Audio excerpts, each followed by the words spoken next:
Hello, good evening. In this introductory video for your coordination chemistry course, I would like to introduce something which is very important in our daily life as well, where we can see that coordination chemistry, which is the corresponding chemistry what we can study from the use of a very old Nobel Prize winning knowledge of coordination chemistry, where we know that a dative bond or a coordinate covalent bond is formed when a donor group is available, and we call that donor group as the ligand around the metal ion. So, starting from a very simple aspect where we can see that dissolution of a transition metal ion in a test tube in a solution, we know that water molecules are there around this particular iron center. So, immediately that iron center, which is in the trivalent state, can form the hexa-aco complex, and that hexa-aco complex gives us the typical idea of a example for a coordination compound or a coordination complex. And these course will classify all of them, starting from the classification of the ligands. What are the ligands, such as the water molecule, which is a ligand, such as the ammonia as also a ligand. Then how we can name those compounds. If we can have some hexamine cobalt 3 complex or hexamine cobalt 3 chloride, how that compound we can name, that we can also see. Then the different coordination numbers for all these compounds, the stereochemistry, the geometry and the structure. So, this course will give us something where we can understand the difference between a coordinated ligand and the charge balancing ion in a coordination compound. So, this particular statement tells us that a coordinated ligand like that of our water molecule, which is bound to that ferric iron center, and the water molecules are all neutral, and those water molecules cannot balance the corresponding trivalent charge of the iron center. So, we require something else where we can place the chloride ions, which were originally present with the ferric chloride salt, as the charge balancing counter ions.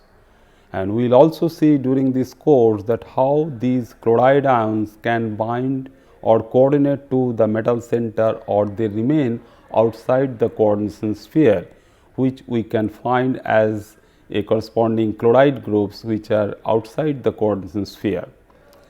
Then we also see in this compound of the coordination nature that complexation reactions we can study. We will study the stability constants, the structures, the geometrical and optical isomerism, the different types of bonding starting from the different theories like crystal field theory, then the reactions and reactivities of all these compounds will be discussed, because these are very simple compound and we know for more than 100 years of these compounds, but still its applications are valid and we can have their uses in different aspects of our life, starting from our daily life. And we will also see that if we use a typical transition metal ion, because most of these cases we will consider the transition metal ions as the corresponding metal ions which are forming the coordination compounds.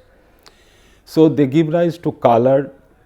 the different electronic structures, their electronic properties, their magnetic properties will all are important, and in some cases we will find that a typical organic ligand, such as we all know from our school days, the ethylene diamine tetraacetic acid, which can be a very good reagent and which can be useful for identifying some of the metal ions and which has a typical application in analytical chemistry. Similarly, in the industrial area, that means in the industrial chemistry, we will find the different compounds, such as for the electroplating process, we know that the cyanide complexes are useful for electroplating process, and the silver cyanide complexes, and the gold cyanide complexes are useful for our gold plating as well as the silver plating. Then these coordination compounds, if we have a linker ligand, we get the coordination polymers. And some of these compounds can also be useful in homogeneous catalysis in using some transformations. So, some of these coordination compounds will be seeing for some special metal ions such as palladium, platinum, rhodium, iridium in relation to homogeneous catalysis, because in case of catalysis we will see that we require very small amount of all these compounds for some useful reactions, and in some cases these useful reactions are utilized for the transformation of some organic reactions, some condensation reactions or the reduction reactions, and some of these small organic molecules can be used as pharmaceutically important compounds such as good medicine. But the metal ion present over there can play some very important role if we find that metal ion based compounds are also known which can be useful for some drugs and in the pharmaceutical compounds, such as we all know now that cisplatin, which is a platinum complex containing 2 ammonia molecules and 2 chloride ions, are very good anti-cancer drug, and that is also a good application of the corresponding coordination compounds. Similarly, we will proceed to know about the corresponding coordination chemistry in living organisms such as in our human body, in understanding the knowledge of our blood and the catalysis and the vitamins such as our hemoglobin, myoglobin, vitamin B12, etc.